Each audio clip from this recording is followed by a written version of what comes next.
Dear children, chapter 1-ന്റെ previous question discussion സെഷന്റെ part 1-ലേക്ക് ഏവർക്കും ഹൃദ്യമായ സ്വാഗതം.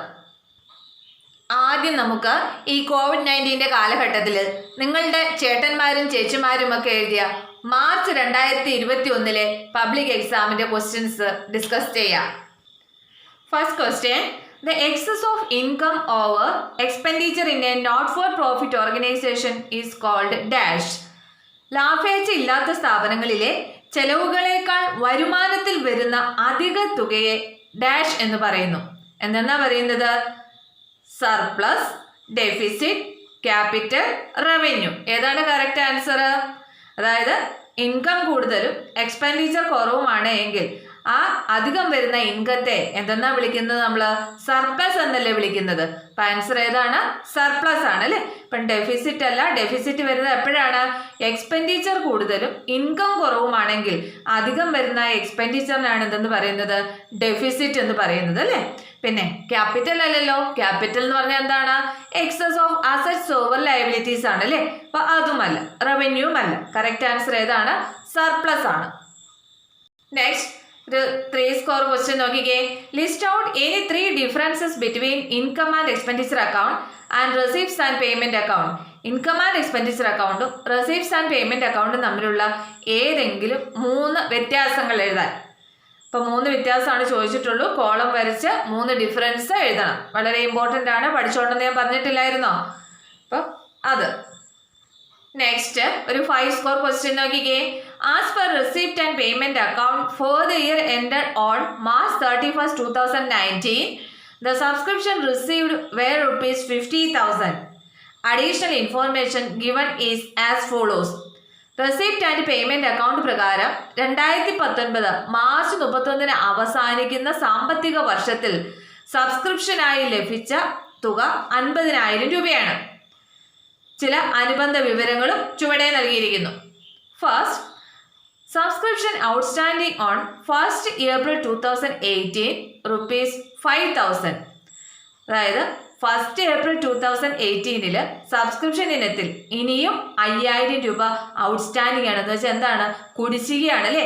അതായത് ഇനിയും സബ്സ്ക്രിപ്ഷൻ ഈ 1st April 2018 കിട്ടാൻ കിടക്കുന്നു 5,000 രൂപ.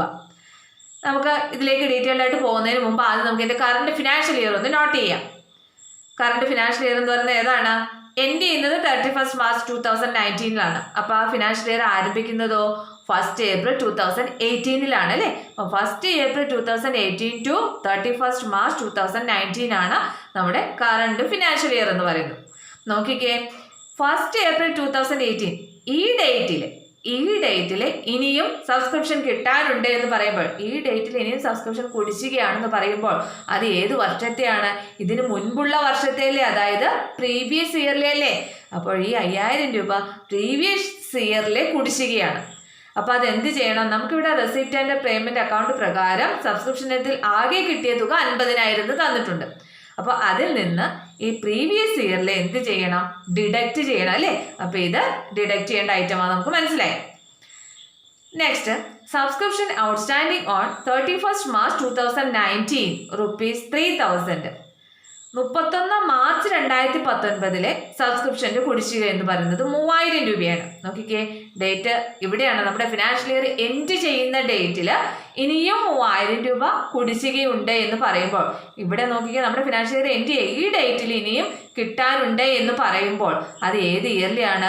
നമ്മുടെ ഈ കറണ്ട് ഇയറിലെ അല്ലേ. അതായത് ഈ കറണ്ട് ഇയറിലെ തന്നെയാണ് ഈ 3,000 എന്ന് പറയുന്നത്. അപ്പോൾ ഇത് കറണ്ട് ഇയറിലെ ആയതുകൊണ്ട് നമുക്ക് ഇതിൻ്റെ കൂടെ എന്ത് ചെയ്യേണ്ട എമൗണ്ട് ആണ്?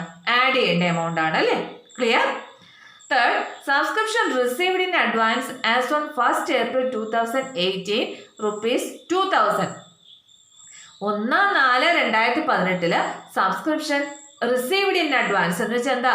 മുൻകൂറായി ലഭിച്ചിരിക്കുകയാണ്. ഡേറ്റ് നോക്കിക്കോ, ഇവിടെ നോക്കിക്കോ, 1/4/2018 മുൻകൂറായി ലഭിച്ചു. ഇവിടെ അഡ്വാൻസ് ആയിട്ട് 2,000 രൂപ കിട്ടിയിരിക്കുന്നതാണ്. അഡ്വാൻസ് ആയിട്ട് കിട്ടിയെന്ന് പറയുമ്പോൾ അത് ഏത് വർഷത്തെയാ? ഈ വർഷത്തേലെ, അതായത് ഈ വർഷത്തെ അഡ്വാൻസ് ആയിട്ട് 1-ാം തീയതി 2,000 രൂപ സബ്സ്ക്രിപ്ഷൻ കിട്ടിയിരിക്കുന്നു. അതായത് കറണ്ട് ഇയറിലെയാണ് അല്ലേ. അപ്പൊ കറണ്ട് ഇയറിലെ ആയതുകൊണ്ട് ഇതിൻ്റെ കൂടെ എന്ത് ചെയ്യേണ്ടതാണ്? ആഡ് ചെയ്യേണ്ട ഐറ്റം ആണ് അല്ലേ. Next, subscription received in advance as on 31st March 2019 rupees 4,000. ഇവിടെ ഡേറ്റ് നോക്കിക്കേ, 31/3/2019 സബ്സ്ക്രിപ്ഷൻ അഡ്വാൻസ് ആയിട്ട് ലഭിച്ചു, മുൻകൂറായിട്ട് ലഭിച്ചു. ഈ ഡേറ്റിൽ അഡ്വാൻസ് കിട്ടി എന്ന് പറയുമ്പോൾ അത് ഏത് വർഷത്തേക്കുള്ളതാണ്? അടുത്ത വർഷത്തേക്കുള്ളതല്ലേ, നെക്സ്റ്റ് ഇയറിലേക്കുള്ളതിലേക്ക് കിട്ടിയിരിക്കുന്നത്. അപ്പോൾ നെക്സ്റ്റ് ഇയറിലേക്കുള്ളതാണ് ഈ 4,000 കിട്ടിയിരിക്കുന്നത്. അത് നമ്മൾ എന്ത് ചെയ്യണം? മൈനസ് ചെയ്യണ്ടേ അല്ലേ? അപ്പോൾ 50,000 നിന്ന് ഇത് മൈനസ് ചെയ്യേണ്ട എമൗണ്ട് ആണ്. നമുക്ക് ആകെ കിട്ടിയ തുകയിൽ കറണ്ട് ഇയറിലെ എല്ലാം നമ്മൾ എന്ത് ചെയ്യുന്നു? ആഡ് ചെയ്യുന്നു. പ്രീവിയസ് ഇയറിലെയും നെക്സ്റ്റ് ഇയറിലെയും എന്ത് ചെയ്യുന്നു? ഡിഡക്റ്റ് ചെയ്യുന്നു. ഇവിടെ ചെയ്തിട്ടിരിക്കുന്നത് നോക്കിക്കേ, calculation of subscription to be credited to income and expenditure account. Income and expenditure അക്കൗണ്ടിൽ ക്രെഡിറ്റ് ചെയ്യേണ്ടുന്ന എമൗണ്ട് എങ്ങനെയാണ് കാൽക്കുലേറ്റ് ചെയ്യുന്നത്? സബ്സ്ക്രിപ്ഷൻ റിസീവ്ഡ് ഡ്യൂറിംഗ് ദ 2018-19 അതിലാണ് നമ്മൾ സ്റ്റാർട്ട് ചെയ്യേണ്ടത്. 2018-19 ആകെ റെസിപ്റ്റ് ആൻഡ് പേയ്മെന്റ് അക്കൗണ്ട് പ്രകാരം എത്ര കിട്ടിയിട്ടുണ്ട്? 50,000 രൂപ കിട്ടിയിട്ടുണ്ട്. അതിൻ്റെ കൂടെ ആഡ് ചെയ്യേണ്ട ഐറ്റംസ് നമ്മൾ പറഞ്ഞു. ഇവിടെ കറണ്ട് ഇയറിൽ അല്ലേ, ഔട്ട്സ്റ്റാൻഡിങ് ഓൺ 31st March 2019 3,000 ഉണ്ട്, അത് ആഡ് ചെയ്യണം. അതുപോലെ തന്നെ subscription received in advance as on 1st April 2018 2,000 ഉണ്ട്, അതും ആഡ് ചെയ്യുന്നു. രണ്ടും കൂടെ ആഡ് ചെയ്ത് 5,000 ഇതിൻ്റെ കൂടെ ആഡ് ചെയ്യുന്നു. 50,000 5,000 എത്ര വരും? 55,000. ഇനി അതിൽ നിന്ന് പ്രീവിയസ് ഇയറിലെ നെക്സ്റ്റ് ഇയറിലെയും എന്ത് ചെയ്യുന്നു? ഡിഡക്റ്റ് ചെയ്യുന്നു. അപ്പോൾ ഇവിടെ subscription outstanding on 1st April 2018 5,000 ഉണ്ട്, അത് ഡിഡക്റ്റ് ചെയ്യുന്നു. അതുകൂടാതെ നെക്സ്റ്റ് ഇയറിലേക്കുള്ള subscription received in advance as on 31st March 2019 4,000 ഉണ്ട്, അത് രണ്ടും കൂടെ ചേർത്ത് 9,000 ഇതിൽ നിന്ന് ഡിഡക്റ്റ് ചെയ്യുമ്പോൾ കിട്ടുന്ന 46,000 ആണ് ഇൻകം ആൻഡ് എക്സ്പെൻഡിച്ചർ അക്കൗണ്ടിൽ ക്രെഡിറ്റ് ചെയ്യേണ്ടുന്ന എമൗണ്ട് നമുക്ക് മനസ്സിലാവും. ക്ലിയർ? ഇനി 5 മാർക്കിന്റെ മറ്റൊരു ക്വസ്റ്റ്യൻ ശ്രദ്ധിച്ചേ. Briefly explain the steps in the preparation of receipts and payment account. Receipts and payment അക്കൗണ്ടിന്റെ പ്രിപ്പറേഷന്റെ സ്റ്റെപ്സ് എക്സ്പ്ലെയിൻ ചെയ്യാനായിട്ട് ഉണ്ടോ? 5 മാർക്കിന്റെ മറ്റൊരു ചോദ്യമാണ്, പറഞ്ഞു തന്നിട്ടില്ലേ? അത് സ്റ്റെപ്സ് കൃത്യമായിട്ട് എഴുതാൻ പഠിച്ചേക്കണം. ഇനി ഇതാ നോക്കിക്കേ, ക്വസ്റ്റ്യൻ നമ്പർ 21 ഒരു 8 സ്കോർ ക്വസ്റ്റ്യൻ ആണ്. Prepare the receipts and payments account of Megha charitable trust for the year ending March 31st 2019 based on the following information. ഓർക്കുന്നുണ്ട്, ഈ ക്വസ്റ്റ്യൻ നമ്മൾ ഇതിനു മുൻപ് പ്രീവിയസ് ക്വസ്റ്റ്യൻ ഡിസ്കഷൻ സെഷനിൽ ചർച്ച ചെയ്തിട്ടുള്ളതാണ്. അതായത് റിസീപ്റ്റ്സ് ആൻഡ് പേയ്മെന്റ് അക്കൗണ്ട് പഠിപ്പിച്ചുകൊണ്ടിരുന്ന സമയത്ത് ഈ ക്വസ്റ്റ്യൻ ഞാനിത് ഓൾറെഡി വീഡിയോയിൽ ഡിസ്കസ് ചെയ്തിട്ടുള്ളതാണ്. അതുകൊണ്ട് ഞാനിത് ഇപ്പോൾ ഡിസ്കസ് ചെയ്യുന്നില്ല. ആർക്കെങ്കിലും സംശയമുണ്ടെങ്കിൽ ഇതിനു മുൻപുള്ള വീഡിയോ ക്ലാസ് റെഫർ ചെയ്യുക കേട്ടോ. അപ്പം നോക്കിക്കേ, ഈ കഴിഞ്ഞ വർഷത്തെ പബ്ലിക് എക്സാമിന് ഈ ചാപ്റ്ററിൽ നിന്ന് ഇപ്പം മൊത്തം എത്ര മാർക്കിൻ്റെ ക്വസ്റ്റ്യൻസ് ഉണ്ടെന്ന് നോക്കിക്കേ. ആദ്യം ഒരു മാർക്കിൻ്റെ ഉണ്ടായിരുന്നു, പിന്നെ ഒരു 3 മാർക്കിൻ്റെ ക്വസ്റ്റ്യൻ ഉണ്ടായിരുന്നു, പിന്നെ 5 മാർക്കിൻ്റെ 2 ക്വസ്റ്റ്യൻസ് ഉണ്ടായിരുന്നു, കൂടാതെ 8 മാർക്കിൻ്റെ ഒരു ക്വസ്റ്റ്യൻ ഉണ്ടായിരുന്നു. അപ്പോൾ ആകെ എത്ര മാർക്കിൻ്റെ ക്വസ്റ്റ്യൻ ഈ ചാപ്റ്ററിൽ നിന്ന് ചോദിച്ചു? 22 സ്കോർസ് അല്ലെ, 22 സ്കോർസിൻ്റെ ക്വസ്റ്റ്യൻസ് ഈ ചാപ്റ്ററിനെ ബേസ് ചെയ്തിട്ടുണ്ടായിരുന്നു. ഈ ചാപ്റ്ററിൻ്റെ ഇമ്പോർട്ടൻസ് മനസ്സിലായല്ലോ അല്ലേ? അത് മനസ്സിലാക്കാൻ വേണ്ടിയിട്ട് പറഞ്ഞു തന്നു എന്ന് മാത്രം. ഓക്കെ, ഇനി നമുക്ക് മാർച്ച് 2020 ഫസ്റ്റ് ചാപ്റ്ററിൽ നിന്നുള്ള ക്വസ്റ്റ്യൻസ് ഏതൊക്കെയാണെന്ന് ഡിസ്കസ് ചെയ്യാം. Question number 1. The amount received by the not-for-profit organization as per the will of a deceased person is called dash. ഒരു നോട്ട് ഫോർ പ്രോഫിറ്റ് ഓർഗനൈസേഷന് മരണപ്പെട്ടു പോകുന്ന വ്യക്തിയുടെ വിൽപത്ര പ്രകാരം ലഭിക്കുന്ന എമൗണ്ടിന് എന്തെന്നാണ് പറയുന്നത്? ഹോണറേറിയം ആണോ, അതെയോ സബ്സ്ക്രിപ്ഷൻ ആണോ, ലെഗാസി ആണോ, സ്പെസിഫിക് ഗ്രാൻഡ് ആണോ? ഏതാണ് ആൻസർ? ലെഗാസി ആണ് അല്ലേ. അപ്പം ഡിസീസ്ഡ് പേഴ്സന്റെ വില്ല് പ്രകാരം നോട്ട് ഫോർ പ്രോഫിറ്റ് ഓർഗനൈസേഷന് ലഭിക്കുന്ന എമൗണ്ടിനെ എന്തെന്നാണ് വിളിക്കുന്നത്? ലെഗാസി എന്നാണ് വിളിക്കുന്നത് കേട്ടോ. എല്ലാ വർഷവും ഫസ്റ്റ് ക്വസ്റ്റ്യൻ ഈ ചാപ്റ്ററിനെ ബേസ് ചെയ്തിട്ടായിരിക്കും. നെക്സ്റ്റ് ക്വസ്റ്റ്യൻ നമ്പർ 9 ഒരു 2 സ്കോർ ക്വസ്റ്റ്യൻ ആണ്. Show how the following items will appear in the financial statement of a not for profit organizations. താഴെ തന്നിരിക്കുന്ന ഐറ്റംസ് ഒരു നോട്ട് ഫോർ പ്രോഫിറ്റ് ഓർഗനൈസേഷന്റെ ഫിനാൻഷ്യൽ സ്റ്റേറ്റ്മെന്റിൽ എങ്ങനെയാണ് അപ്പിയർ ചെയ്യുന്നതെന്ന് കാണിക്കാനാണ് പറഞ്ഞിരിക്കുന്നത്. Cricket match fund 40 lakh, cricket match expense 23 lakh, donations received for conducting cricket matches 12 lakh, sale of cricket match ticket 16 lakh. അപ്പം ഇതാണ് തന്നിരിക്കുന്ന ഇൻഫോർമേഷൻ. എന്ത് തോന്നുന്നു ഈ ഐറ്റംസ് വായിച്ചിട്ട്? Cricket match fund. ഇതൊക്കെ എന്ത് ഫണ്ടാണ്? സ്പെഷ്യൽ ഫണ്ടാണ് അല്ലേ? ഈ സ്പെഷ്യൽ ഫണ്ടൊക്കെ നമ്മൾ എങ്ങനെയാണ് ട്രീറ്റ് ചെയ്യേണ്ടത്? സ്പെഷ്യൽ ഫണ്ടുകൾ നമ്മൾ ബാലൻസ് ഷീറ്റിന്റെ ലയബിലിറ്റി സൈഡിലാണ് ട്രീറ്റ് ചെയ്യുന്നത് അല്ലേ? അപ്പൊ നമുക്കൊന്ന് നോക്കാം. അപ്പൊ ക്രിക്കറ്റ് മാച്ച് ഫണ്ട് എത്രയുണ്ട്? 40 ലാഖാണ് ഉള്ളത് അല്ലേ? അപ്പൊ അതിൽ നമ്മൾ സ്റ്റാർട്ട് ചെയ്യണം. ഇനി ക്രിക്കറ്റ് മാച്ച് എക്സ്പെൻസ് ഉണ്ട്, ഡൊണേഷൻസ് റിസീവ്ഡ് ഉണ്ട്, sale of cricket match ticket ഉണ്ട്. അപ്പോൾ ഇതിൽ ഈ മാച്ച് ഫണ്ടിൻ്റെ കൂടെ ആഡ് ചെയ്യേണ്ട ഐറ്റംസ് എല്ലാം ആദ്യം നമ്മൾ ഇതിൻ്റെ കൂടെ ആഡ് ചെയ്യണം. അതായത് ഇപ്പോൾ ഓൾറെഡി 40 ലക്ഷമാണ് ക്രിക്കറ്റ് മാച്ച് ഫണ്ട് ഉള്ളത്. അതുകൂടാതെ donation received for conducting cricket match 12 ലക്ഷം രൂപ സംഭാവനയായിട്ട് കിട്ടിയിട്ടുണ്ട് ക്രിക്കറ്റ് മാച്ച് നടത്താൻ. അതും ഏതിൻ്റെ കൂടെ കൂടേണ്ടതാണ്? ഈ മാച്ച് ഫണ്ടിൻ്റെ കൂടെ കൂടേണ്ടതാണ് അല്ലേ? അപ്പോൾ ഈ 12 ലാഖ് എന്ത് ചെയ്യണം? ഇതിൻ്റെ കൂടെ ആഡ് ചെയ്യണം അല്ലേ? കൂടാതെ sale of cricket match ticket 16 lakh. Cricket മാച്ചിൻ്റെ ടിക്കറ്റ് വിറ്റ് 16 ലക്ഷം രൂപ കിട്ടിയിട്ടുണ്ട്. അതും ഏതിൻ്റെ കൂടെ വരേണ്ടതാണ്? ഈ മാച്ച് ഫണ്ടിൻ്റെ കൂടെ ആഡ് ചെയ്യേണ്ട ഐറ്റം അല്ലേ? അപ്പോൾ ഇതും ആഡ് ചെയ്യണം. ഇനി അതിൽ നിന്നും അപ്പം നമുക്ക് ടോട്ടൽ എത്ര ആണ് നമ്മുടെ കയ്യിൽ മാച്ച് നടത്താനുള്ള ഫണ്ട് അവൈലബിൾ ആണെന്ന് കിട്ടി. ഇനി അതിൽ നിന്ന് ക്രിക്കറ്റ് മാച്ചിൻ്റെ എക്സ്പെൻസ് ഇവിടെ തന്നിട്ടുണ്ട്. എത്രയാണ്? 23 ലക്ഷം. അത് കുറച്ചിട്ടുള്ള എമൗണ്ട് അതാണ് നമ്മൾ ബാലൻസ് ഷീറ്റിൻ്റെ ലയബിലിറ്റി സൈഡിൽ എഴുതേണ്ടത്. ഇത് ചെയ്യുന്നത് നോക്കിക്കേ. അപ്പോൾ ഇത് ബാലൻസ് ഷീറ്റ് വരയ്ക്കുക. അതിൻ്റെ ലയബിലിറ്റി സൈഡിലാണ് ഇതെല്ലാം വരുന്നത്. അപ്പോൾ ലയബിലിറ്റി സൈഡിൽ ക്രിക്കറ്റ് മാച്ച് ഫണ്ട് ഓൾറെഡി എത്രയാണുള്ളത്? 40 ലക്ഷമാണുള്ളത്. അതിൻ്റെ കൂടെ ആഡ് ഡൊണേഷൻസ് റിസീവ്ഡ് 12 ലക്ഷം ഡൊണേഷൻ കിട്ടിയിട്ടുണ്ട്. അതുകൂടാതെ സെയിൽ ഓഫ് ടിക്കറ്റ് 16 ലക്ഷം കിട്ടിയിട്ടുണ്ട്. അപ്പോൾ ടോട്ടൽ എത്ര രൂപയുടെയാണ് മാച്ച് ഫണ്ട് നമുക്ക് കിട്ടിയിട്ടുള്ളത്? 68 ലക്ഷം രൂപയുടെ മാച്ച് ഫണ്ട് ഉണ്ട്. അതിൽ നിന്ന് മാച്ച് എക്സ്പെൻസസ് എത്രയേ ഉള്ളൂ? 23 ലക്ഷമേ ഉള്ളൂ. അപ്പം അത് കുറച്ചാൽ ബാക്കിയുള്ള ഫണ്ട് എന്ന് പറയുന്നത് എന്താണ്? അത് ലയബിലിറ്റി ആയിട്ട് ക്രിക്കറ്റ് മാച്ച് ഫണ്ടിന്റെ ബാലൻസ് ആണ് അല്ലേ? അപ്പം 45 ലക്ഷം രൂപ ലയബിലിറ്റി സൈഡിൽ ക്രിക്കറ്റ് മാച്ച് ഫണ്ട് എന്ന് പറഞ്ഞ് നമ്മൾ കാണിക്കേണ്ടതാണ്. ഇനി ഇത് പറയുമ്പോൾ ഇതിൻ്റെയോടൊപ്പം തന്നെ മറ്റൊരു ചാൻസും കൂടി ഞാൻ പറയട്ടെ. ഇപ്പോൾ ഇവിടെ 68 ലക്ഷം രൂപയുടെ മാച്ച് ഫണ്ട്. ഇൻ കേസ് ഈ മാച്ച് എക്സ്പെൻസ് ക്വസ്റ്റ്യൻ്റെ അകത്ത് 70 ലാഖ് എന്നാണെന്ന് വിചാരിക്കുക, 70 ലക്ഷം രൂപയാണെന്ന് വിചാരിക്കുക. 68 ലക്ഷം രൂപയാണ് ഫണ്ട് കയ്യിലുള്ളൂ.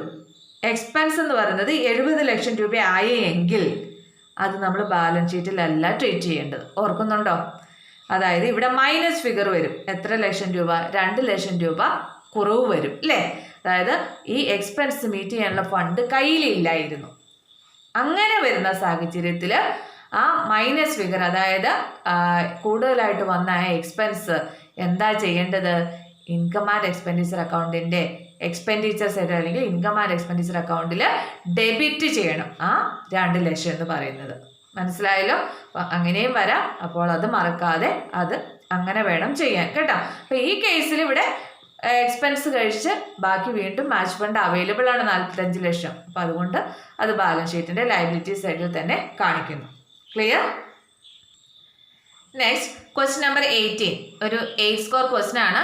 എല്ലാ വർഷവും 8 മാർക്കിൻ്റെ ഒരു ക്വസ്റ്റ്യൻ ഈ ചാപ്റ്ററിനെ ബേസ് ചെയ്തിട്ടുള്ളതാണ്.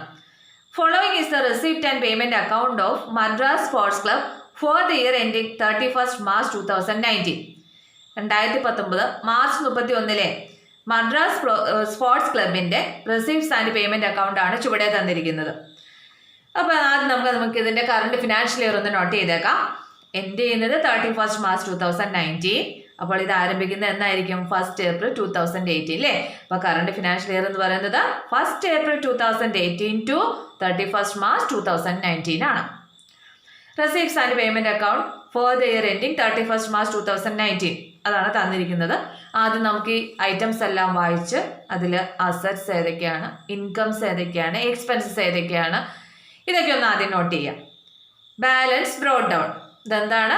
ഓപ്പണിംഗ് ബാലൻസ് ആണ് അല്ലേ? ഇതെവിടെ പോകേണ്ടതാണ്? ഓപ്പണിംഗ് ബാലൻസ് ഷീറ്റിന്റെ അസറ്റ് സൈഡിൽ പോകേണ്ടതാണ്. കയ്യിലുള്ള ക്യാഷ് 7300, ബാങ്കിലുള്ള ക്യാഷ് 14400. അതായത് ഈ 1 ഏപ്രിൽ 2018 നമ്മുടെ കറണ്ട് ഫിനാൻഷ്യൽ ഇയർ ആരംഭിക്കുമ്പോൾ ഈ ക്ലബിൻ്റെ കയ്യിൽ മിച്ചമുള്ള ക്യാഷും ബാങ്കിൽ മിച്ചമുള്ള ക്യാഷുമാണ്. അതെന്ന് പറയുന്നത് ഓപ്പണിംഗ് ബാലൻസ് ഷീറ്റിന്റെ അസറ്റ്സ്. നമുക്ക് ക്യാപിറ്റൽ ഫണ്ട് കണ്ടുപിടിക്കണമെങ്കിൽ ഓപ്പണിംഗ് ബാലൻസ് ഷീറ്റ് തയ്യാറാക്കേണ്ടി വരും. അപ്പോൾ ആ ഓപ്പണിംഗ് ബാലൻസ് ഷീറ്റിന്റെ അസറ്റ് സൈഡിൽ എഴുതേണ്ടുന്ന ഐറ്റംസ് ആണ് ഇത്. സബ്സ്ക്രിപ്ഷൻ നമുക്കറിയാം ഇൻകം ആണ്. അതിനോടനുബന്ധിച്ച് ഇവിടെ അഡ്ജസ്റ്റ്മെന്റ് പറഞ്ഞിട്ടുണ്ട്, അത് ഞാൻ പിന്നീട് പറയാം. ഡൊണേഷനോടും അതുപോലെ എൻട്രൻസ് ഫീസ്, അതിന് രണ്ടിനും ഇവിടെ അഡീഷണൽ ഇൻഫോർമേഷൻ അതൊരു കാര്യം പറഞ്ഞിട്ടുണ്ട്. Entrance fees and donation should be capitalised. Entrance ഫീസും ഡൊണേഷനും എന്ത് ചെയ്യാനാണ് പറഞ്ഞിരിക്കുന്നത്? ക്യാപിറ്റലൈസ് ചെയ്യാനാണ് പറഞ്ഞിരിക്കുന്നത് അല്ലേ? അപ്പോൾ ഇത് രണ്ടും ഇൻകം ആയിട്ട് കാണിക്കാമോ? പറ്റില്ല അല്ലേ? ഇത് രണ്ടും എവിടെ എഴുതേണ്ടത്? ബാലൻസ് ഷീറ്റിന്റെ ലയബിലിറ്റി സൈഡിൽ പോകേണ്ടതാണ്. അപ്പോൾ ചോദ്യം വായിച്ച് അതിന്റെ അഡീഷണൽ ഇൻഫോർമേഷൻ കൂടെ നോക്കിയ ശേഷം വേണം ഇവിടെ എങ്ങോട്ടാണ് എഴുതേണ്ടതെന്ന് നോട്ട് ചെയ്യാൻ കേട്ടോ. പിന്നെ ലോക്കർ റെന്റ് ഉണ്ട്. ലോക്കർ റെന്റ് കിട്ടിയെന്ന് പറയുമ്പോൾ എന്താണത്? ക്ലബിന്റെ ഇൻകം ആണ് അല്ലേ? പിന്നെ പേയ്മെന്റ് സൈഡിൽ സാലറീസ് ഉണ്ട്. സാലറീസ് എന്ന് പറയുമ്പം നമുക്കറിയാം എക്സ്പെൻഡിച്ചർ ആണ്. അതിന് ഇവിടെ അഡീഷണൽ ഇൻഫോർമേഷനകത്തൊരു കാര്യം തന്നിട്ടുണ്ട്, സാലറി ഔട്ട്സ്റ്റാൻഡിങ് പറയുന്നുണ്ട്. പിന്നെ പ്രിന്റിംഗ് ആൻഡ് സ്റ്റേഷനറിക്ക് ഇത്രയും രൂപ മുടക്കിയിട്ടുണ്ട്. അപ്പോൾ പ്രിന്റിംഗ് ആൻഡ് സ്റ്റേഷനറിയെ സംബന്ധിച്ചുള്ള കാര്യം ഇവിടെ അഡീഷണൽ ഇൻഫോർമേഷൻ നമ്പർ 4 പറയുന്നുണ്ട്. അപ്പോൾ ഇവിടെ stock of stationery as on 31 March 2019, അതായത് ഈ വർഷം അവസാനിക്കുമ്പോൾ 800 രൂപയുടെ ക്ലോസിംഗ് സ്റ്റോക്ക് ഓഫ് സ്റ്റേഷനറി ഉണ്ടെന്ന് പറയുന്നു അല്ലേ?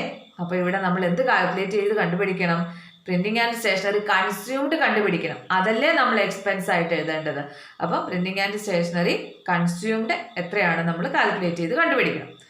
നെക്സ്റ്റ് സ്പോർട്സ് എക്സ്പെൻഡിച്ചർ സൈഡിൽ എഴുതേണ്ടതാണ്. ഇലക്ട്രിസിറ്റി ചാർജസ് എക്സ്പെൻസ് ആണ്. റെന്റ് എക്സ്പെൻസ് ആണ്.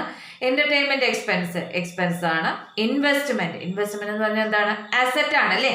31 മാർച്ച് 2019 ഇൻവെസ്റ്റ് ചെയ്തിരിക്കുന്നത്. അതായത് ഫിനാൻഷ്യൽ ഇയർ എൻഡ് ചെയ്യുന്ന ഡേറ്റിലാണ് ഈ 2,10,000 കൊണ്ട് ഇൻവെസ്റ്റ് ചെയ്തിരിക്കുന്നത്.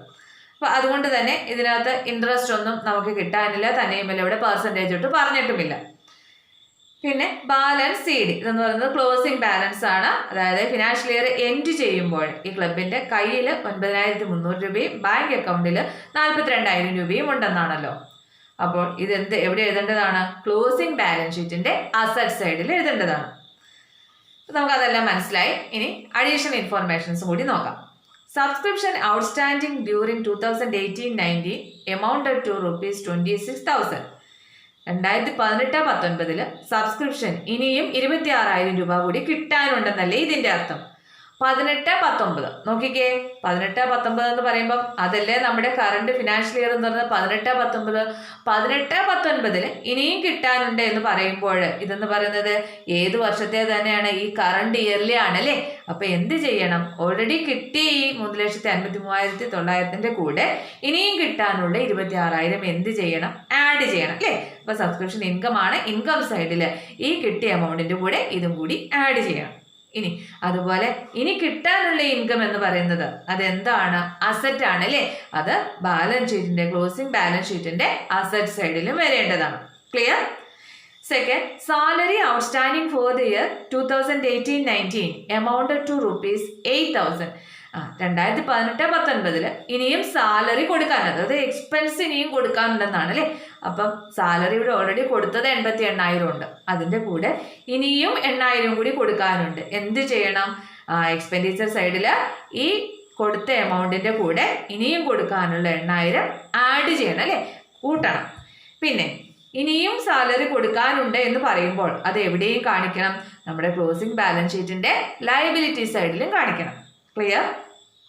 Third, entrance fees and donations should be capitalised. അപ്പൊ ഇത് രണ്ടും ക്യാപിറ്റലൈസ് ചെയ്യണമെന്ന് പറഞ്ഞു. അതുകൊണ്ട് ഇത് എവിടെയാണ് എഴുതേണ്ടത്? ബാലൻസ് ഷീറ്റിന്റെ ലയബിലിറ്റി സൈഡിൽ വേണം എഴുതാൻ. അത് നമ്മൾ പറഞ്ഞതാണ്. Fourth, the stock of stationery as on 31 March 2019 is valued at ₹800. കണ്ടോ, 31/3/2010 നമ്മുടെ കറണ്ട് ഫിനാൻഷ്യൽ ഇയർ എൻഡ് ചെയ്യുമ്പോൾ സ്റ്റേഷനറിയുടെ സ്റ്റോക്ക് എത്രയുണ്ട്? 800 രൂപയുടെ സ്റ്റോക്ക് ഇരിപ്പുണ്ട്. നമ്മൾ ഈ വർഷം എത്ര രൂപയുടെ വാങ്ങിച്ചു? 9,320 രൂപയുടെ വാങ്ങിച്ചു. അങ്ങനെയാണെങ്കിൽ നമുക്ക് പ്രിന്റിംഗ് ആൻഡ് സ്റ്റേഷനറി കൺസ്യൂം ചെയ്ത് എത്രയാണെന്ന് ഈസി ആയിട്ട് കണ്ടുപിടിച്ചുകൂടെ? അതായത് നമ്മൾ പർച്ചേസ് ചെയ്തത് 9,320, അതിൽ നിന്ന് മിച്ചമിരിക്കുന്ന ക്ലോസിംഗ് സ്റ്റോക്ക് കുറച്ചെന്നാൽ നമ്മൾ ഈ അക്കൗണ്ടിങ് ഇയറിൽ എത്ര രൂപയുടെ പ്രിന്റിംഗ് ആൻഡ് സ്റ്റേഷനറി ഉപയോഗിച്ചു എന്ന് കിട്ടുമല്ലോ. അപ്പോൾ പർച്ചേസ് ചെയ്ത് 9,320, അതിൽ നിന്ന് ഇവിടെ മിച്ചമിരിക്കുന്നത് 800, അത് കുറച്ചപ്പോൾ 8,520 രൂപയുടെ പ്രിന്റിംഗ് ആൻഡ് സ്റ്റേഷനറി ഐറ്റംസ് ആണ് നമ്മൾ ഈ കറണ്ട് ഫിനാൻഷ്യൽ ഇയറിൽ ഉപയോഗിച്ചതെന്ന് മനസ്സിലാവും. അപ്പോൾ അത് നമ്മൾ എവിടെ എഴുതേണ്ടതാണ്? എക്സ്പെൻഡിച്ചർ സൈഡിൽ അല്ലേ, എക്സ്പെൻസ് ആണ്. ഇൻകം ആൻഡ് എക്സ്പെൻഡിച്ചർ അക്കൗണ്ടിന്റെ എക്സ്പെൻഡിച്ചർ സൈഡിൽ എഴുതേണ്ടതാണ് ഈ 8520 എന്ന് പറയുന്നത്. ഇനി ഈ closing stock of stationery 31 March 2019 എന്ന് പറയുന്നത് അത് എവിടെയും പോകണം, അത് അസറ്റ് അല്ലേ, അത് നമ്മുടെ ക്ലോസിംഗ് ബാലൻസ് ഷീറ്റിന്റെ അസറ്റ് സൈഡിലും വരേണ്ടതാണ്. Fifth, depreciation is to be charged at the rate 10% per annum on sports equipments. Sports എക്യുപ്മെന്റ്സിന് 10% ഡിപ്രീസിയേഷൻ ചാർജ് ചെയ്യാൻ പറഞ്ഞിരിക്കുന്നു. നമുക്കറിയാം ഡിപ്രീസിയേഷൻ ചാർജ് ചെയ്യാനുള്ള ഡിപ്രീസിയേഷൻ നമ്മൾ എവിടെ കാണിക്കേണ്ടതാണ്, ഇൻകം ആൻഡ് എക്സ്പെൻഡിച്ചർ അക്കൗണ്ടിൽ ഡെബിറ്റ് ചെയ്യേണ്ടതാണ്, അത് എക്സ്പെൻഡിച്ചർ സൈഡിൽ ഡിപ്രീസിയേഷൻ എന്ന് പറഞ്ഞ് എഴുതേണ്ടതാണ് അല്ലേ. അപ്പോൾ ഇവിടെ സ്പോർട്സ് എക്യുപ്മെന്റിന്റെ വില അത് എത്ര രൂപയുടെയാണ്, 18,000 രൂപയാണ്. അപ്പോൾ 18,000 രൂപയുടെ 10% ഇൻറ്റു 10/100 അത്രയുമാണ് നമ്മൾ ഡിപ്രീസിയേഷൻ ആയിട്ട് പ്രൊവൈഡ് ചെയ്യേണ്ടത്.